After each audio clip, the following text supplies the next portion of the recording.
prospect if they just didn't say ... complete the sentence. If they just didn't say it costs too much, or just didn't say I'm happy with my existing supplier, just didn't say I can't afford it, just didn't say I'm not in the market right now, just didn't say cash is poor. In other words, write down everything that people say. And sometimes you'll end up with 20 or 30, or I worked with one company that came up with 100 objections. And then you look at them and you'll find that they break down neatly into never more than 6 categories. And you can find an answer. You can create an answer that answers all the objections in that category and eliminates the objection forever. So think through, what do you say when people say this? What is your answer? And again, the best salespeople I've ever worked with, when they almost know. They know that at the moment of closing the sale, the prospect's going to come up with this one objection, and they smile like, I own you. They smile and they say, that is a good question. Let me see if I can answer it for you. And then they just turn over the cards and they've got an answer fully prepared that demolishes the objection and eliminates any obstacles to making the sale. And we say for every problem under the sun, there is a solution or there is none. If there's a solution, go and find it. If there isn't, never mind it. So for every objection that a customer gives you, there's an answer. If there isn't an answer, if the company is going bankrupt and they're moving the furniture out, the sheriff or the police are there, and the decision maker is being marched off to jail for investment, this is probably an overcomable objection, all right? An unovercomable objection. But in most cases, what people give as an objection is not really a reason not to buy. It's just a reason in their mind that you can remove. Now the next, step number 6 is to close the sale. And closing the sale means to ask the customer to buy. And there are several different ways. I produced a program, which I think is for sale here. I produced a program some years ago called The Psychology of Selling. And all over the world, 16 languages other than English, it has taken people from rags to riches. It's made them millionaires and multimillionaires. It's taken them from junior salespeople to owning the company they started to work for. The stories I've heard would bring tears to your eyes. What has happened, because what it does is it tells you about wants and needs and customer objections and 19 different reasons why a customer will object on the basis of price, and how you determine which objection it is and how to answer it and how to manage your time and your mind and so on.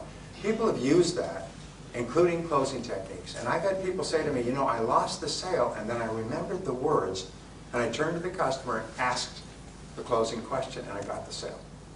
I made thousands of euros with a single sale, and I lost the sale, but I remembered the words. When I started off selling, I was terrible. By the way, every master, they say, was once a disaster. Every top salesperson was once terrible. They couldn't feed themselves or their family. Every salesperson in the top 10% started in the bottom 10% and struggled upward. And when I started off, I was terrible. And when it came to closing, I would go into a form of semi-paralysis. My heart would pound, my stomach would churn, my temples would sweat, and the customer would get the feeling that something awful is about to take place here. And the customer would go into a fetal crouch and start to protect and defend themselves, and would be like 2 scorpions in a bottle. And I'd finally blurt out, well, what do you think? And the customer, that's a lay-down question, the customer would say, well, I think I like to think it over.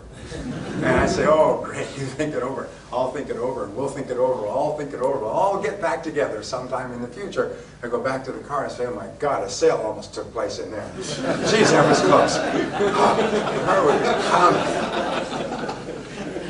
And then I realized the mistake that I made is I didn't know how to ask for a sale. I didn't know how to make a souffle.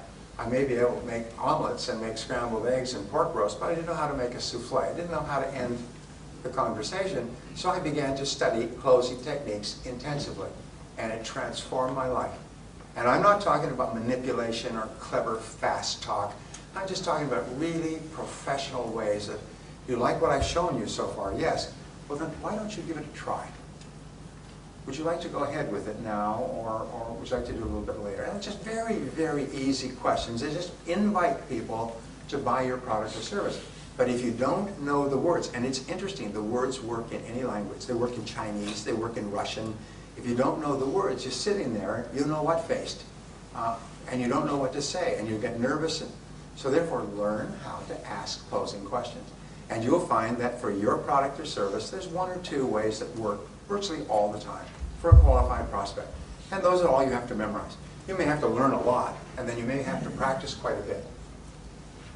Let me ask you a question. When I was young, I started to study languages. I now speak French, German, and Spanish. Some better than others. I've been literally fluent in all 3 languages, but they get rusty if you don't use them a lot. I can speak almost fluent German, which is a hard language to learn.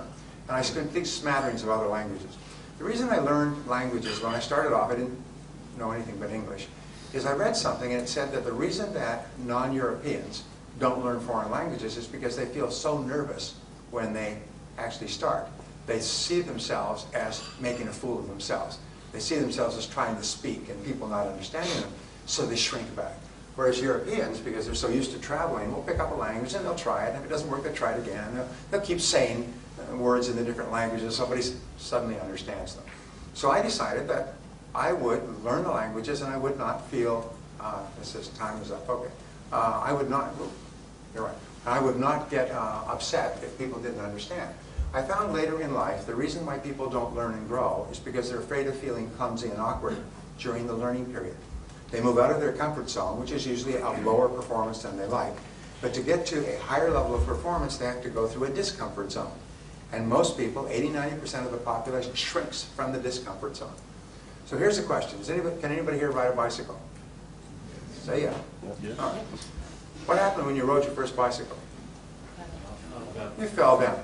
Now, did you just lie there and cry and get up and go back to the house and never try again? Or what did you do?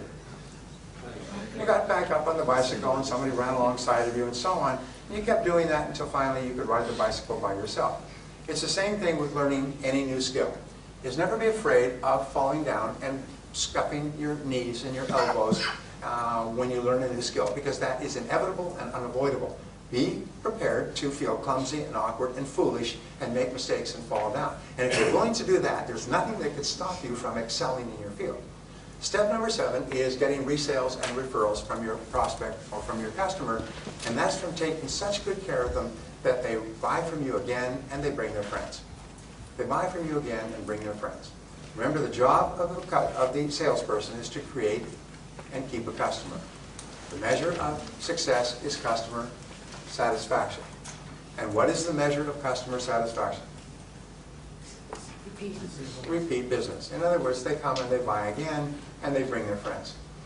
The only way you can get into the top 10% in terms of income is by becoming such a good person in the sales conversation that people like you and see you as a friend, as a helper, as a guide, and they want their friends to enjoy the same experience.